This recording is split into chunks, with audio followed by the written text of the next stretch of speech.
the culture of why you should go to Arkansas has shifted from I want to be a Razorback to I want to get paid.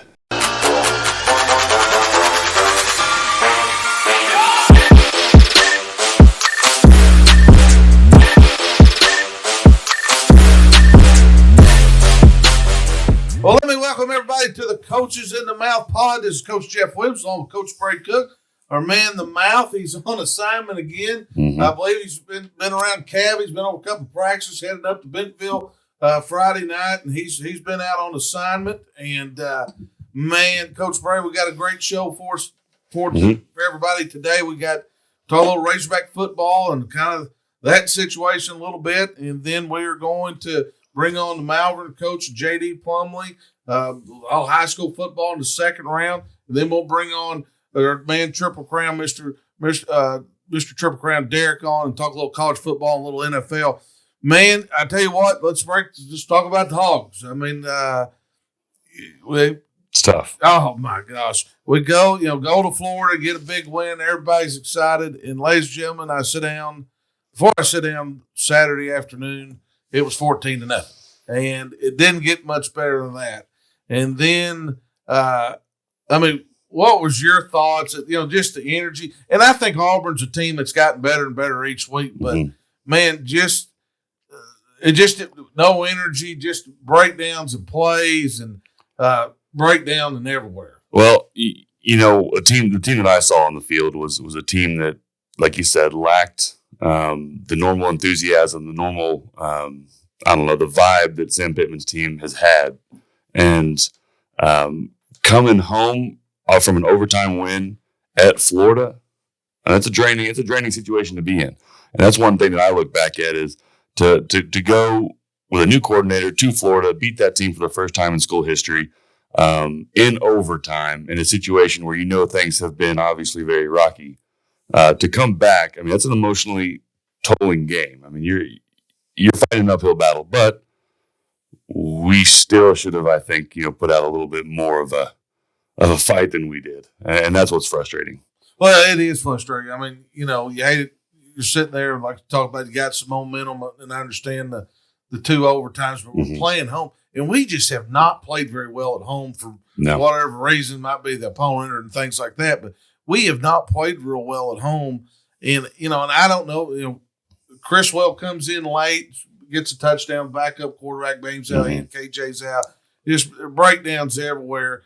And let's get into this because, we can't deny it, what happened, Saturday morning, everybody's going crazy, about, should they let Coach Pittman go or not here or there. And at the end of the day of it is, and we're going to kind of go a different route because we're not making that decision if he's going to be there or not. I got nothing to do with that part of it. But I'm going to put you back as a player. And I know it's happened to you because you've been around, recruited a lot of different places. You go on a recruiting visit on Saturday, the ball game. Sure. You see that. And then you get up Sunday morning, for some more recruitment, and all of a sudden you're getting on your phone, and people are, they're going to voice their opinion on social media. And they have.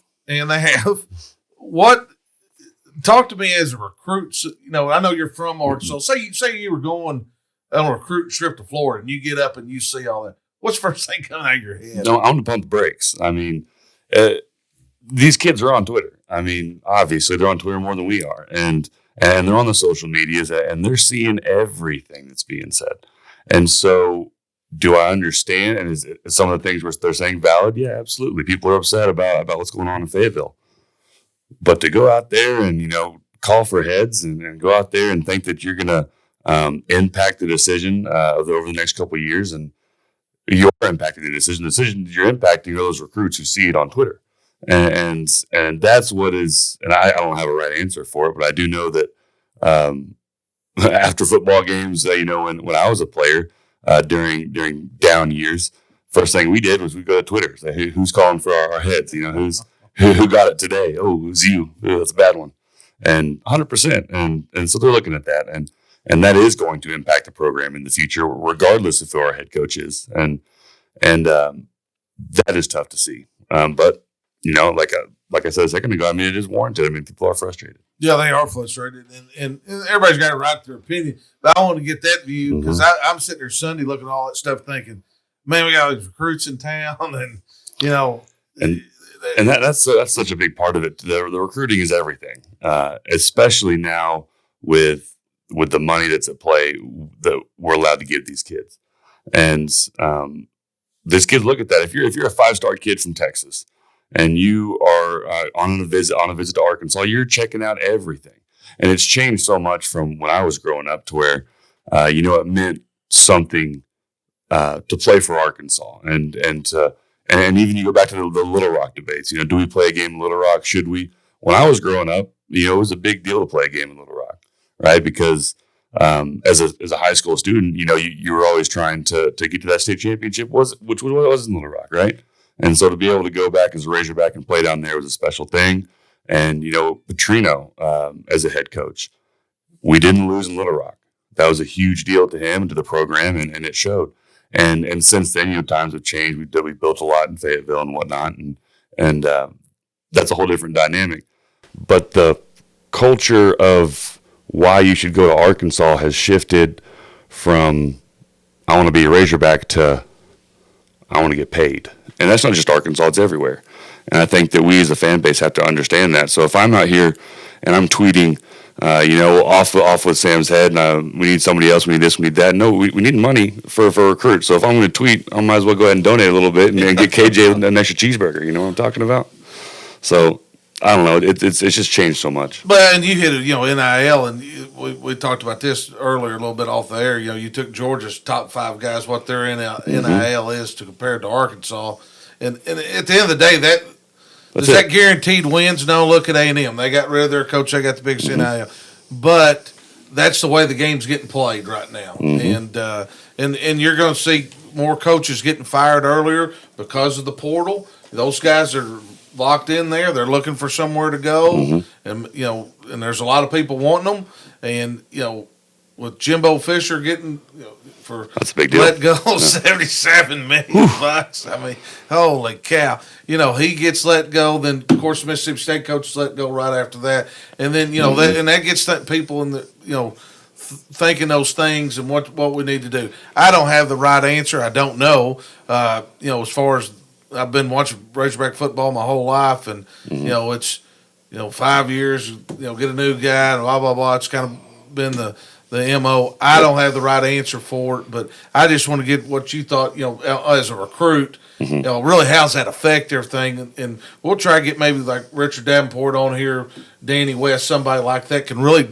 We'll get them on here maybe next week and try to talk to them about all the everything, circumstances around the coaches and all that part. How's that affecting recruiting? Yeah, and I think it's been one of the cooler things to see has been some of the guys who have been around the program for much longer than I have, and how they've seen it evolve. And like you said, it's been almost like every 3 to 5 years we have a new coach. And you look at the programs that don't have that issue, regardless of their records early on, the head coaching consistency says something. Well, no doubt. Well, let's change gears here. Let's head over to high school football. Let's go ahead and bring our guest picker on. Or he's not a guest anymore. He's part of the show. I keep saying guest. He's part of the show. No, he's part of us now. He's part of the program. There's no doubt about it. Let's go ahead and bring him on. Coach Daryl Fimple. Man, last week in the playoffs, good gracious alive. Let's recap starting off, 6A West. Good gracious alive. Showed up and said, welcome to real football. I mean, good gracious alive. They just went freaking from the 6th seed all the way up, just beat the East. And a couple of them I didn't see coming. I mean, Van Buren going to West Memphis. Hey. That wasn't close. Put up humongous numbers out there. Yeah. They got a lot of crooked numbers in that game. Yeah. So I don't know what happened there.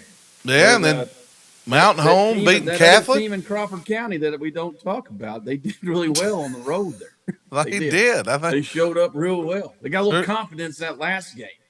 Yeah, they playoffs, man. Everybody's 0-0. Right, they got that first win. Then we're gonna see how these bye people do.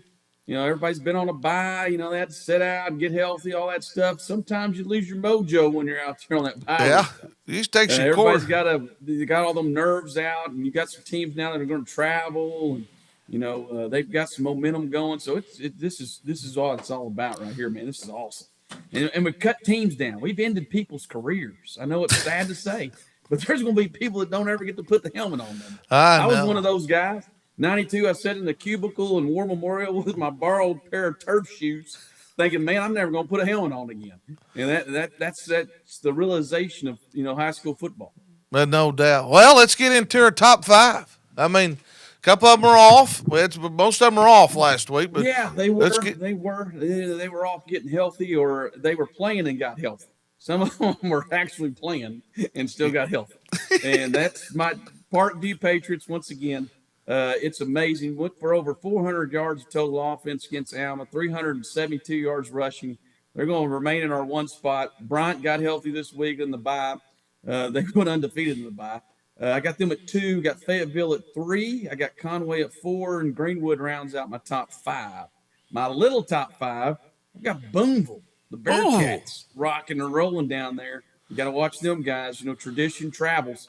And then you got the Elkins, which we're big on here, man. Big fan of the program. Big fan of the program here. Dean, chairs. We got a play calling wizard and Zach Watson. So I look for them to keep advancing on. And here's my new team, and I don't know if they're going to like me or not.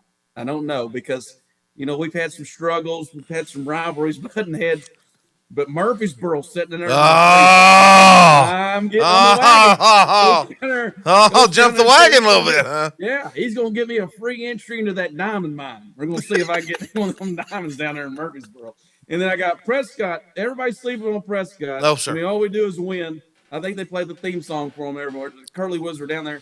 And then we've got Rector and our 8-man football still down there battling out each other, too. So we've got some awesome times. And we've got some people that end their careers with some unbelievable numbers this week. If you look through the stats, Brandon Long from Harrison, Arkansas, the guy ended up with over 2,000 yards and 30 TDs, had an unbelievable high school, especially this year. He was phenomenal. That whole group was, and like I said, I think there's going to be some place for Brandon in the long run with numbers like that. And I watched him play. Man, he's a good one. So we'll see. And a lot of people had great performances last week. And like I said, they're sitting at home like us. All right, that's the nature of the beast, baby. It's win or go home. Loser leaves town. To be the man, you got to beat the man. That's what we got to do. Well, and that is so true because it doesn't matter what you've been doing here or now. We'll get some rematchups, but it doesn't matter. And it's about what you do then on that Friday night. You're going to see people on that bye week. They're going to come out with some kind of new wrinkle. We might, be playing our tailback out there at safety, which I keep telling people you got to do every once in a while. We've got to do some exotic blitzes and some, unique coverages. And we're calling people that, are out of coaching, trying to come up with something for the next round. So this is the strategic point right here. Everybody's figuring out, if you're playing with house money, you ain't got nothing to lose. Let her loose. You can roll the dice on 4th and 14. You might have to go for it. Who knows? Well, and it is. I mean, you're going to see onside kicks, people going for it on 4th down, take chances, and that's what it's all about. It's about winning the game, obviously. Well, let's get into our picks. We actually got 11 this week instead of 10. There's a lot of great games. Some honorable mentions we kept off, but were unbelievable. Let's head down over to Eastern Arkansas, Northeast. Wait, you know what? Wait, first, we the Battle of the Ravine. Oh man, we're back, baby. We are back. I got more people called me this week. We missed it. We missed it. I missed it. Yeah. More people want me to turn in my lifetime pass last week from Henderson State. And the Reddies just rolled, man. They're back here in the playoffs, buddy. We're in the playoffs. They played so good. The AD took a job somewhere else south of Mississippi. He's already gone. He's like, hey, we win one game, man. I'm out. Awesome for him, yeah. Win one and leave. That's awesome. Well, they got a good president over there, and Coach Maxfield and them did a good job. And they're in the playoffs. Our old buddy Todd Cooley, Delta State's in the playoffs this week. Hey, yes, he is, man. He's in the playoffs. Got a little West Florida. Harding's in the playoffs, Division II, and those guys will be getting going. And there's a lot of good balls. You get an opportunity on a Saturday to go watch them. Well, let's get into high school. Let's get into our first game. Let's go over to Northeast Arkansas, a team that we've kind of followed through. We got Mansfield traveling over with Dizzy Dean. He's had a good year. Really, got beat by Charleston and Booneville this year, and which was expected. It was underdogs traveling over to see Coach Sears over there at Hoxie. Hoxie's got a good team. The Mouse going to take Hoxie.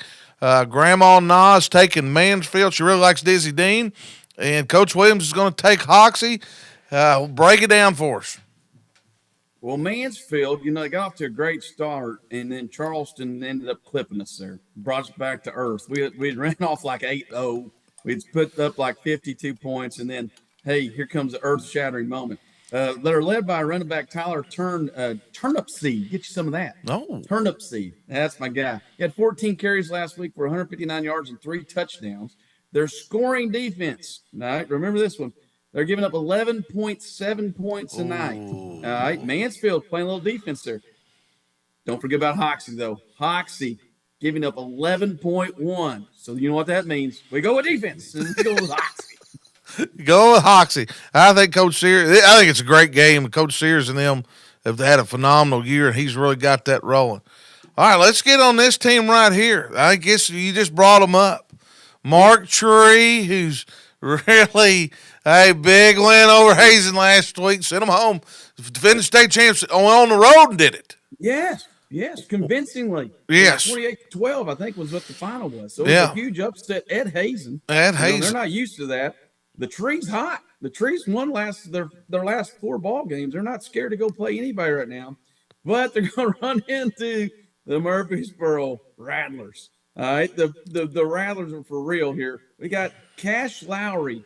All right, Cash Lowry has 6 interceptions on the year. All right, so we're really good in the secondary. We're only giving up 6.8 points a game. All right, I don't know what Mark Tree's got in the kicking game, but you're probably not going to be able to get just 6.8 points on this one. So I'm taking Murfreesboro at home. Murfreesboro at home. Finn's taking Murfreesboro. Top 3 little schools right here. So I hope I don't jinx them. Well, they're at home. I wonder how long it's going to take Mark Tree to get there. Holy cow. They probably left. They're probably going to leave in the morning. Yeah, they're going to probably leave it Thursday morning, get on out, stop by, do little things, maybe go out a little bit. You got a little walk through, see the big city a little bit. Yeah. Exactly. Well, the Mouse going to go with Mark Tree. Grandma Nas with you going with Murfreesboro. Coach Williams is going to stick with old Mark Tree. After them going to Hazen, buddy, I think they're meaning business. So I'm going to go with Mark Tree on the road. We're old Warriors. How many buses do you think Mark Tree's taking? How many buses? Well, let's see. Thinking maybe 2 buses. 2 buses. I bet they take 2 buses and 3 pep buses. There you go. I think the whole town's on the pep bus. They're on load up. Grandma and everybody. Here we go. Well, let's go down to Southwest Arkansas. We got the Fordyce Redbucks, who's traditionally been really good, headed over to see our boys over there, the Pool boys over there, and the Curly Wolves, Prescott Curly Wolves. Be careful, man. The Curly Wolves are howling right now. They are. It's playoff time, and they like it. Everybody on this set, Coach Williams taking Prescott, Grandma Nas taking Prescott, and the Mouse taking Prescott, and I like Prescott. There's a good reason why to like Prescott. You got a quarterback in Pierce Yates who's thrown for over 2,200 yards and 30 touchdowns. Got a wide receiver, P.J. Gully, with 34 catches for 720 yards. You got a linebacker named Talon Smith. Get you some of that. Talon. Yeah. Talon's got over 100 tackles on the year. So I'm going to take Prescott. They're at home, too. Once again, I wouldn't wish that trip on anybody, but they're going to be fired up and ready to go in Prescott trying to hang another banner. No doubt. And what a great program they've had for years. Years, both of them. Yes. But Prescott's really been great. All right, this is one kind of 501 game, kind of your area over there. Kind of in your area. This is a big one right here. There are going to be trains going on through there, man. Barbie's going to. They're going to hit that train on them, that train whistle. All right, because we're going to keep it on the ground tonight. I'm going to tell you, we're going to find out who's man enough to stay in front of them 5 big old offensive linemen Parkview's got, because they're going to run that thing right up. But go ahead with your picks. All right, this is Little Rock Mills, who lost late in the year, ended up getting a little funny seed there. who is very, very talented, very talented, can score anywhere at any time. Very, very talented. They're Hey, traveling, Coach going to Lee, warm. They Coach can. Lee answered all the right questions last week leading up to this game. Hey, Yeah. we're the underdog. We're going to come in our championship program, got nothing to lose. Hey, you got to like how he's approaching this game because they really don't. You look at them on paper, man, but they're both really, really talented, got multiple Power 5 kids. So this is going to be an exciting game. Exciting game. Mouse taking the Parkview. Coach Williams is going to take Parkview, and Grandma Nas taking the Bowling Boys also. But I mean, they're the heavy favorite. But I tell you what, you might see some. If you want to go see some good athletes play some football, Oh my gosh! my gosh, go Starts- watch this one. Starts with Mills. Mills is loaded Yeah. on that side. Achilles Ringo, their quarterback. He was 24 of 34 last week for 340 yards and touchdown, 2 touchdowns he threw. He rushed for another one. On the season, he's over 3,100 yards passing the football, 25 touchdowns. He's got a wide out on the outside that Achilles Madison had 5 catches for 139 yards and one of those touchdowns. He's over 1,000 yards receiving on the year. Dylan Parks, they used last week, had 8 catches for 101 yards. They've got a linebacker, Ryan White, with over 109 tackles. Charleston Collins has 12 sacks on the season. So Mills is really good defensively, too, and offensively explosion. But, man, you get over here to Parkview and start looking at numbers. They're averaging 52 points a night. Jeez almighty. I guess Bobby has went into Brad's office and said, hey, I need some of these guys to play in the secondary so we can just shut people out. Against 5A schools, they're giving up 6 points a night. 6 points a night against 5A, their level of competition. On the year, they're only giving up 11.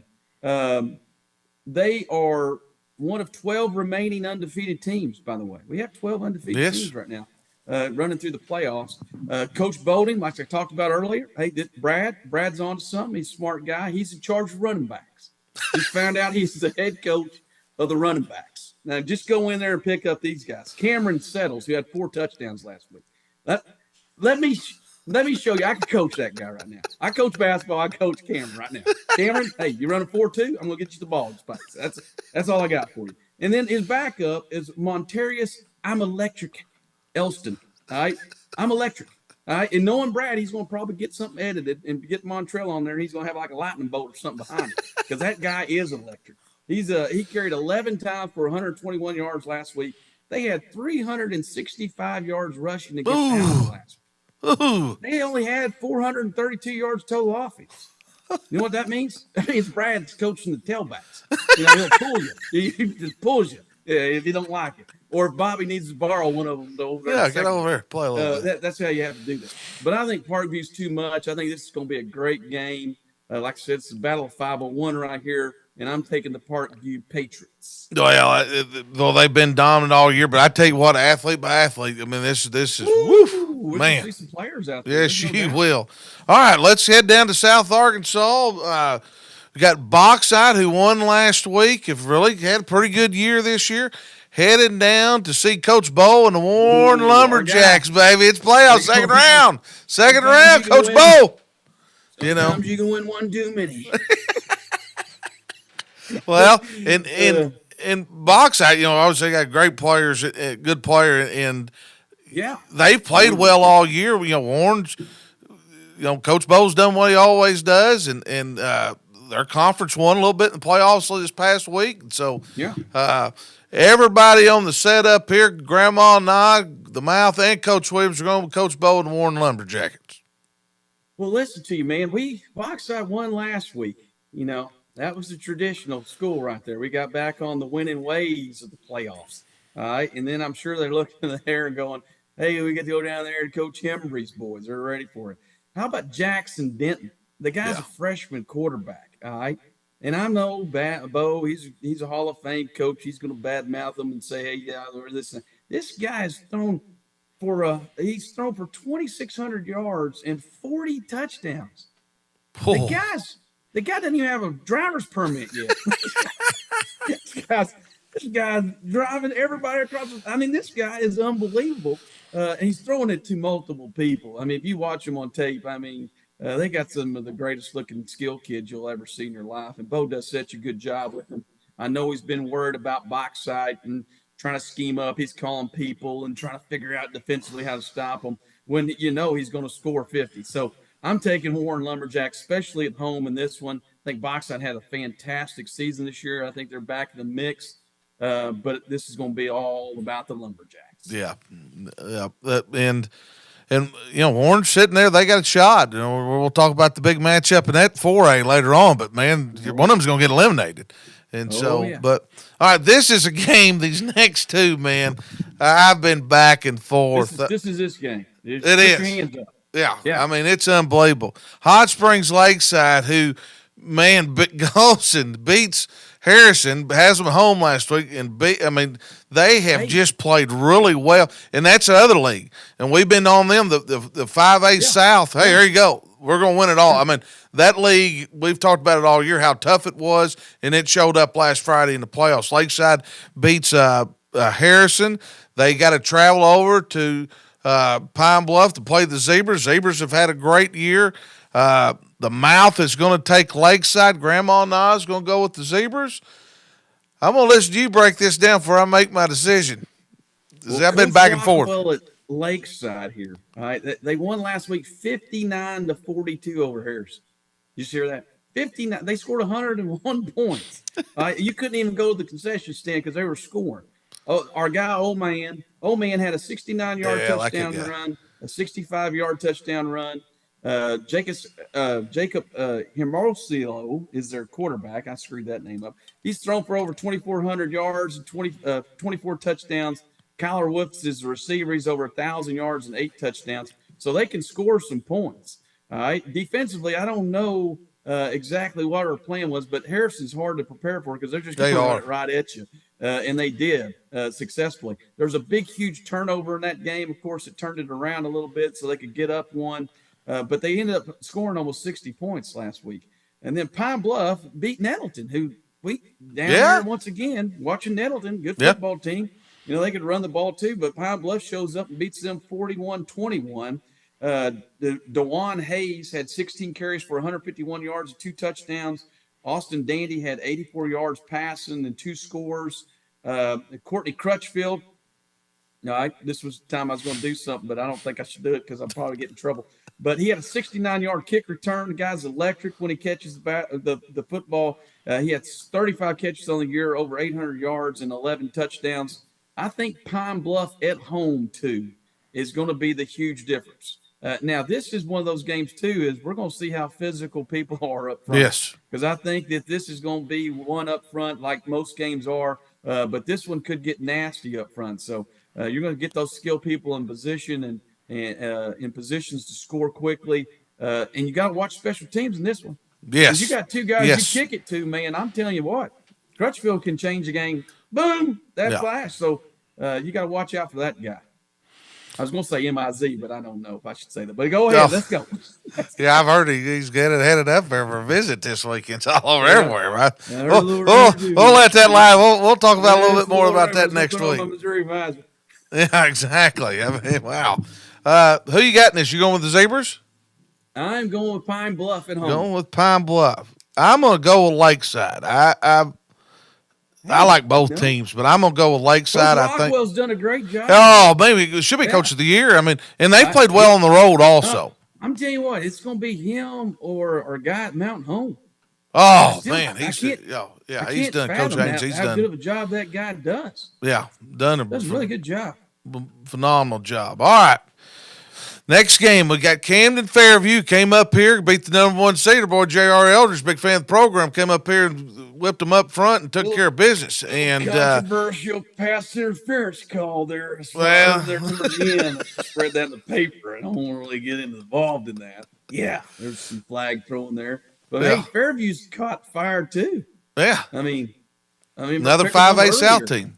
Another 5A. They're headed over to Batesville Southside, who's just proved everybody wrong all year long. They big win last week over Robinson.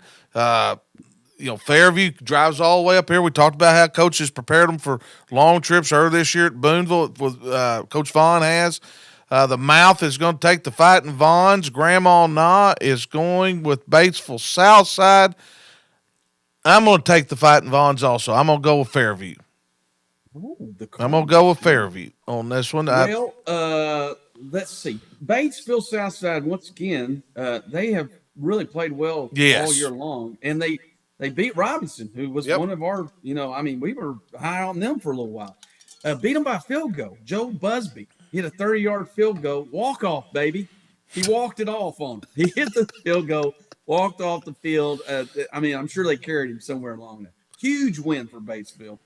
They had Gabe Witt broke a 23-yard touchdown run. Savion Hall, that 11-yard touchdown run. So they like to keep it on the ground. That's how they scored the two touchdowns they actually scored against Robinson. And then Busby come in and hit the 30-yard walk-off.